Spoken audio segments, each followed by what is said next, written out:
Rowdy star Vijay దేవరకొండతో Sukumar అనుకున్న cinema ఆగిపోయిందన్నారు. కానీ హోల్డ్లో ఉందని కొత్త గుసగుసలు తన ఫ్యాన్స్ కి కిక్కిస్తున్నాయి. అయితే కొందరేమో విజయ్ తో సుకుమార్ ప్లాన్ చేసిన కథే ఇప్పుడు రామ్ చరణ్ తో సినిమాగా తీయబోతున్నారు అంటున్నారు. అయితే చరణ్ కి ఉన్న ఇమేజ్ ప్రకారం ఆ కథ తనకి సెట్ అవ్వదనే మాట వినిపిస్తోంది.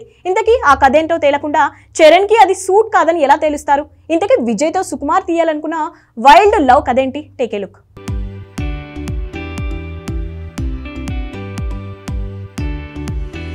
ఆర్య ఒక్కసారిగా అర్జున్ రెడ్డి అయితే ఎలా ఉంటుంది? అలాంటి గమ్మత్తైన ప్రయోగం సుకుమార్ ప్లాన్ చేస్తున్నాడు. రౌడీ స్టార్ విజయ్ దేవరకొండతో లైగర్కి ముందు అలాంటి ప్రాజెక్టే ప్లాన్ చేశాడు. కానీ లైగర్ ఫ్లాప్తో రౌడీని పక్కన పెట్టి పుష్ప 2తో బిజీ అయ్యాడు.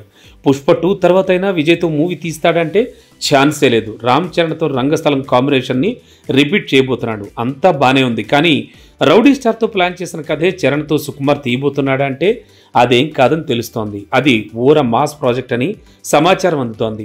విజయ్తో సుకుమార్ ప్లాన్ చేసింది వైల్డ్ లవర్ స్టోరీగా ప్రచారం జరుగుతోంది. ప్రేమించిన అమ్మాయి కోసం హీరో ఏకంగా జెండరే మార్చుకోవాల్సి వస్తే ఈ పాయింటే విచిత్రంగా ఉంది. మరి ఇది ఎలా కథావస్తువుగా తీసుకున్నాడో కానీ సుకుమార్ ఈ రెబల్ ఐడియాను రౌడీ స్టార్తో ప్లాన్ చేశాట. పుష్ప 2 తర్వాత చరణ్ మూవీ తీయాలనుకుంటున్న సుకుమార్ ఆ తర్వాత పుష్ప 3 తీయకపోతే రౌడీ స్టార్తో వైల్డ్ లవర్ స్టోరీ సెట్స్ పైకి తీసుకెళ్లే ఛాన్స్ ఉంది.